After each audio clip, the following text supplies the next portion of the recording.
Now, our focus on rape and sexual abuse continues here on Third Degree. Alarmingly, there are not enough doctors to deal with the growing number of cases of sexual violence flooding our hospitals. So forensic nurses are stepping in to fill the gap. But sadly, it is a dying profession. Again, the footage you are about to look at is very hard to watch. No child should have to go through what we are about to show you, but we believe it is in the public's interest to know. Child rape is the most underreported of all crimes, and few of us realize that boys are often among the victims. But boys can be as vulnerable to sexual assault as girls. We just seldom hear about it.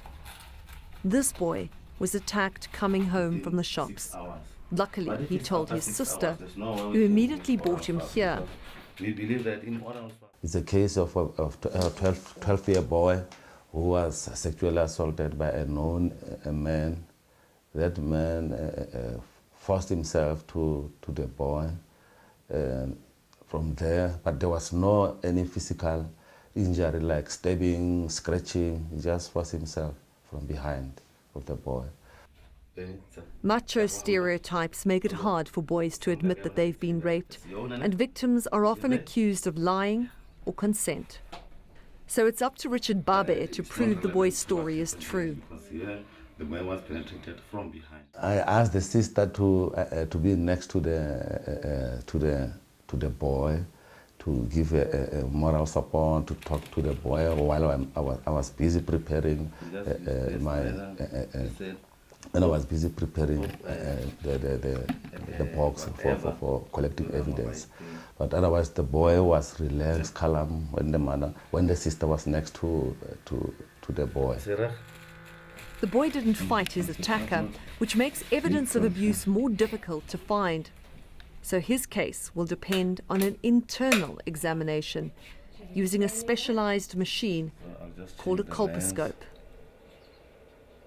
I try to give privacy as much as I can.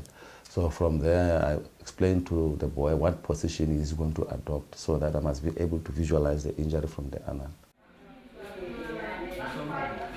To demonstrate how it works, Richard puts a piece of paper under the camera which magnifies the image on a nearby screen.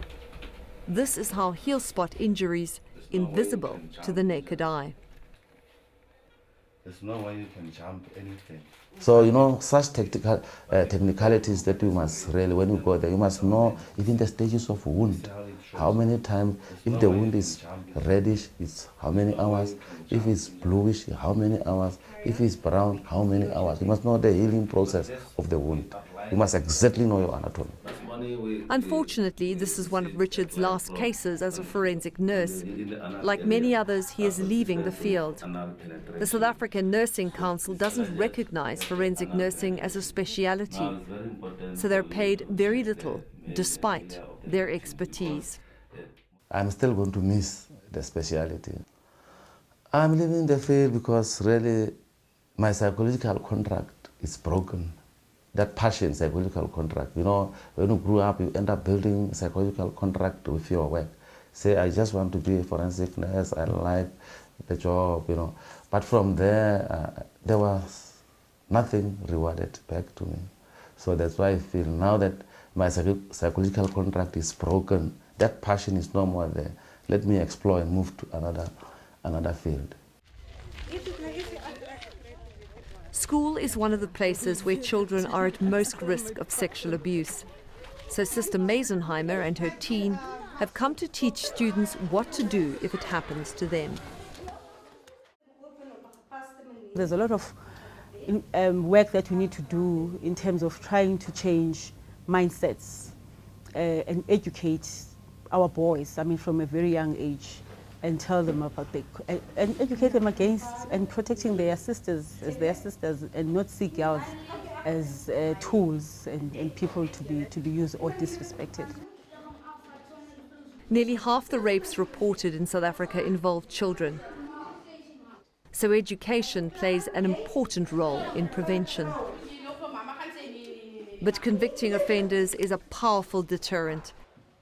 It needs trained experts who are getting harder to find. It's a big problem and it affects all of us. Whether you've been raped or you will know somebody that has been. So just like we deal with the AIDS pandemic, we need to deal and put all our efforts in fighting sexual violence in this country. In the few days we spent in just one small rural town, we saw a number of horrific child abuse cases, and they show no signs of stopping. The very night Sister Meisenheimer got back from the school outreach program, she was called to the clinic. Another child brought in a 10-year-old girl. She was, you call batas. Batas. And the mother came in while his hands was in her pants. And he was fully clothed. She was fully clothed. Just his hands was inside the pants. So I'm just going to look and see if there's any injuries and fill in the JIT uit. Wat sister nou gaan doen nie, sy gaan net met my hande aan die buitekant vat nie. So hou jou beentjies goed op. En hier toe maak jy, hou dit op. Sister net hier so kyk. Nog weer op. Ah, sy, pragtig. Baie mooi. Oké, dat gaan so klein bietjie gevoelig wees, maar dis nie seer nie, nee. Jy voel mos dis nie seer nie. Het baie mooi gedoen hoor. Baie pragtig. Sister gaan nou vir jou treksuit gee. Sister gaan nou vir jou panty gee, 'n ander panty gee om aan te trek. Jy kan lekker vir jou shower. Dis nie nodig dat jy slegte pille moet drink nie, want hy het net met sy hande daar gevat. Sister kan sien, dis net met die hande daar gevat. Hy het die binnekant gevat nie. Okay. Sexual violence is on the increase. Injuries are getting worse. The big question is, do we have the systems, the experts, the skills to help turn the tide?